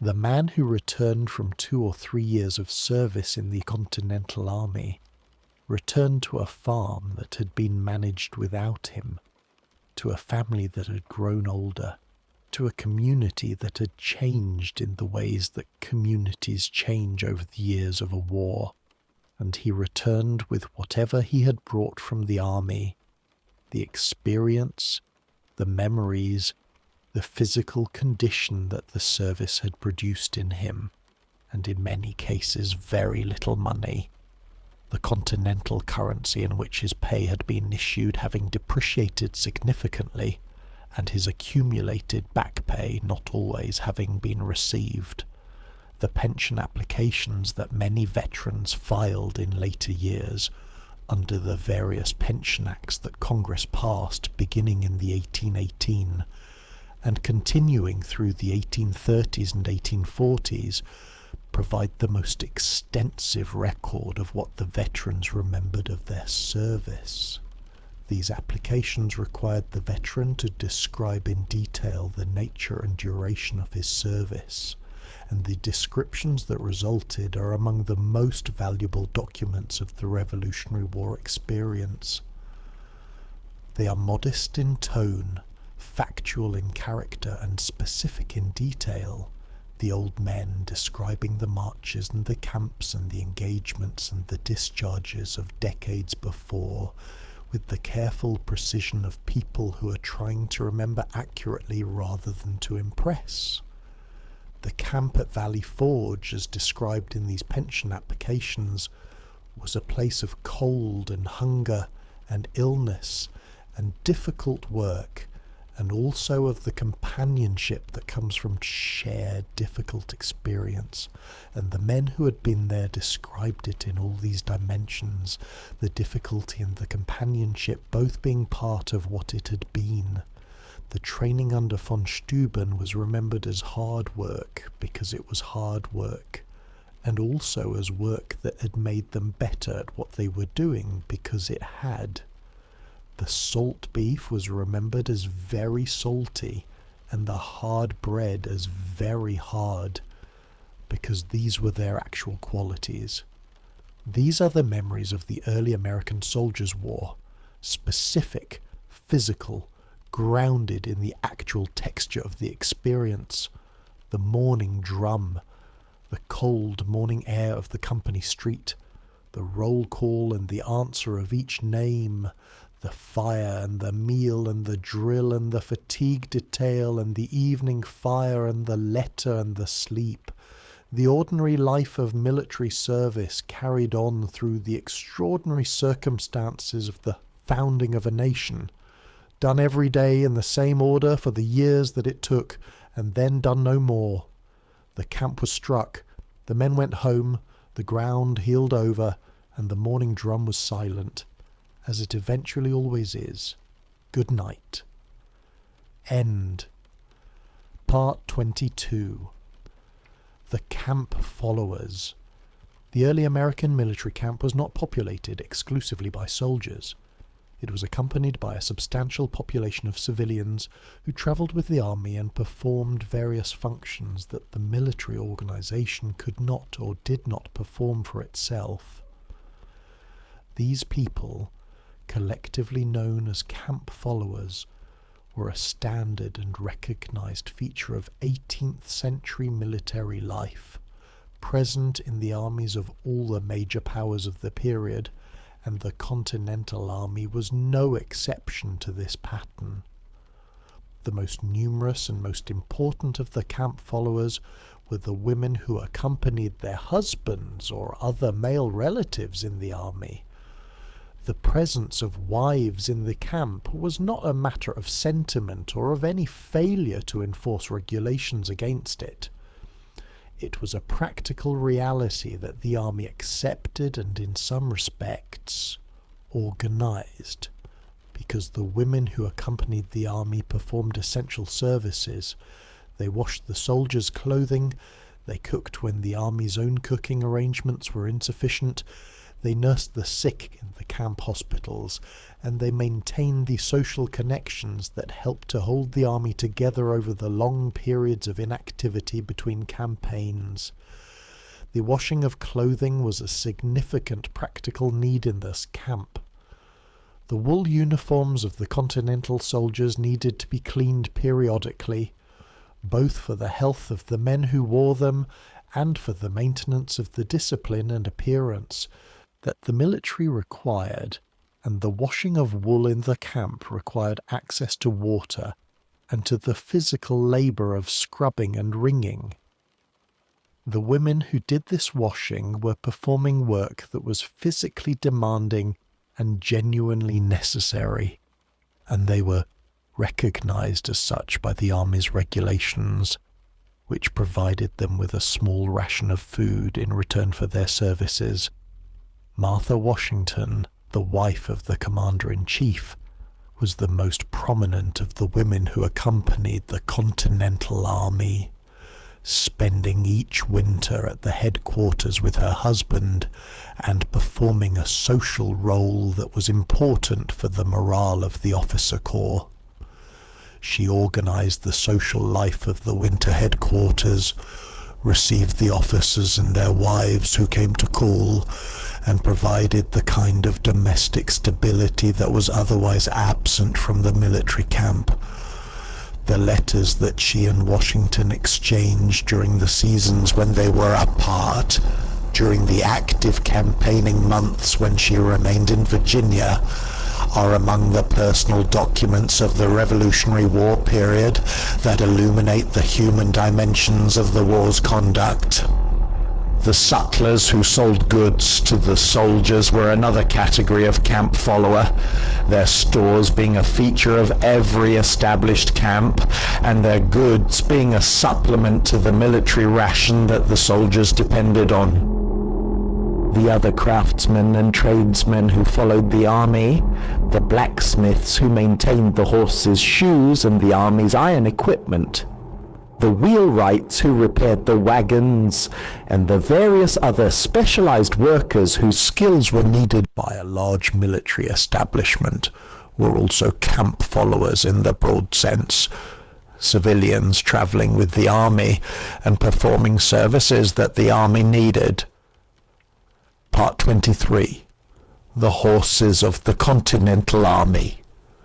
The horses of the Continental Army were an essential element of the Army's capacity to function, and their management and care was a significant daily undertaking in every camp. The cavalry required horses for the riders, the artillery required horses and oxen to pull the guns and the caissons, and the supply train required horses and mules to pull the wagons. The total number of animals in a large Continental Army encampment was substantial, and their daily needs in terms of feed and water and care were a major component of the camp's logistics. The cavalry horse of the Continental Army was ideally a sound, capable animal of medium size, strong enough to carry a mounted soldier with his equipment through a day of active service, and responsive enough to the aids of the rider to perform the maneuvers required of cavalry on the battlefield. The reality was that the horses available to the Continental cavalry were often less than ideal, the army not having the resources to be selective in its procurement and taking what was available at the prices it could afford. The quality of the Continental cavalry horses was a subject of concern throughout the war.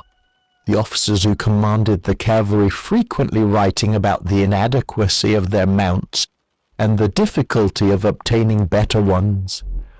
The care of the cavalry horse in camp was the responsibility of the trooper who rode it, and it was a daily commitment of some hours. The horse needed to be groomed, the coat brushed free of dirt, and the feet picked out to remove stones and debris that could cause lameness. It needed to be watered, which required taking it to whatever water source the camp used and allowing it to drink. It needed to be fed its ration of hay and grain, the grain being the more expensive component of the horse's diet, and the component most subject to shortage when supply lines were disrupted. The shoeing of the horses was done by the farrier, who was a specialized craftsman in the army's establishment, and whose work was continuous since the iron shoes that protected the horse's hooves wore down under the conditions of active service and needed periodic replacement. A horse that lost a shoe on the march was a horse that might go lame if the loss was not addressed quickly, and the care of horses' feet was accordingly a matter of daily attention. The farrier's forge was a fixture of the larger camps, the sound of hammer on anvil being one of the characteristic sounds of the military encampment. Part 24.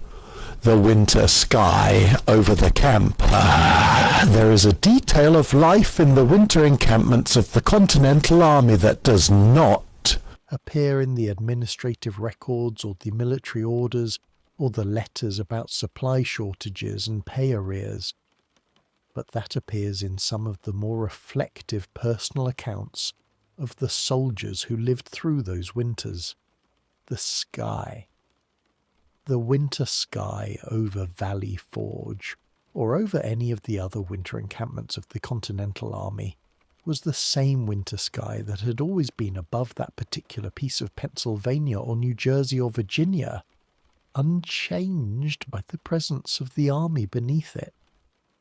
It was dark early, the short days of December and January shortening to a few hours of grey light before the darkness returned, and the stars on clear nights were bright and numerous above the smoke of the campfires.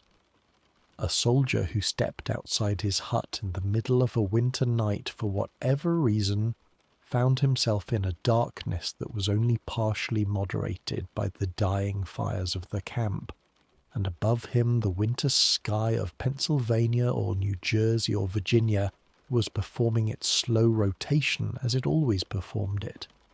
The constellations of the season moving from east to west with the hours, the stars sharp and cold and completely indifferent to the army below them. He stood in the cold outside the hut for a moment, perhaps looking up at the sky. He was cold. He would go back inside in a moment. The sky was very large and very dark, and the stars were very numerous. And he had been in the army for 8 months or 14 months or 2 years, and home was in Massachusetts or Virginia or Pennsylvania, and the war showed no sign of ending, and the fire in the hut had gone down while he slept. He went back inside. He put another piece of wood on the fire. He lay back on his blanket, and the sky continued its rotation above the camp, as it had before the army arrived, and as it would after the army departed, patient and immense and entirely uninterested in the events below it, which were the events of a war being fought by men who were cold and hungry and far from home, and who were fighting it anyway, day after day, in the ordinary unremarkable way that people do the difficult things that the circumstances of their lives require of them, which is perhaps the most important thing that can be said about what war life was like in early America. Not that it was heroic, though it was. Not that it was dramatic, though it sometimes was, but that it was done. day after day, in the cold and the mud and the shortage and the distance from home, by men who were ordinary in most ways and who did an extraordinary thing in the most ordinary manner available to them, which was simply to continue, one morning at a time, one roll call at a time, one drill and one meal and one letter and one night's sleep at a time for as long as it took. The drum sounded in the morning. They got up. The day began. Good night. End. A final note. The soldiers of the Continental Army and the colonial militias that preceded it were, taken together, ordinary people doing something that the circumstances of their particular historical moment required of them. They were not professional soldiers for the most part. They were farmers and craftsmen who had laid down their tools and picked up their muskets and marched off to do a thing that needed to be done, in the knowledge that it would be difficult, and in the reasonable expectation that it would eventually be over. The difficulty was real. The cold at Valley Forge was real. The shortage of shoes was real. The salt beef and the hard bread and the fire cake and the rum ration were real. The morning drum and the roll call and the drill and the guard duty and the letter written by firelight were all real as the battles that are more often remembered, and in their aggregate they constituted the majority of the experience of the war for the majority of the men who fought it. The drum sounded before the sunrise. It always sounded before the sunrise. That was its job, and it did its job every morning for the years of the war in the camps of Pennsylvania and New Jersey and Virginia and New York and the other places where the Continental Army wintered, and the other places where it marched, and the other places where it stopped and made its fires and cooked its salt beef and drilled and waited for the thing that would happen next. And the men who heard the drum got up. They always got up. That was their job, and they did their job every morning for as long as the drum sounded and the war continued and the thing that needed to be done remained undone. And eventually the thing was done, and the drum was silent, and the camp was empty, and the ground was just ground again, with the grass growing back over the company streets and the parade ground and the places where the fires had been. And the morning came without a drum, as it had before the war, and as it would after, the sky lightening in the east, in the same way it had always lightened, indifferent to the drums and the armies and the wars below it, going about its own quiet business of turning, which it had been doing for a very long time and would continue to do for a very long time more. Sleep well.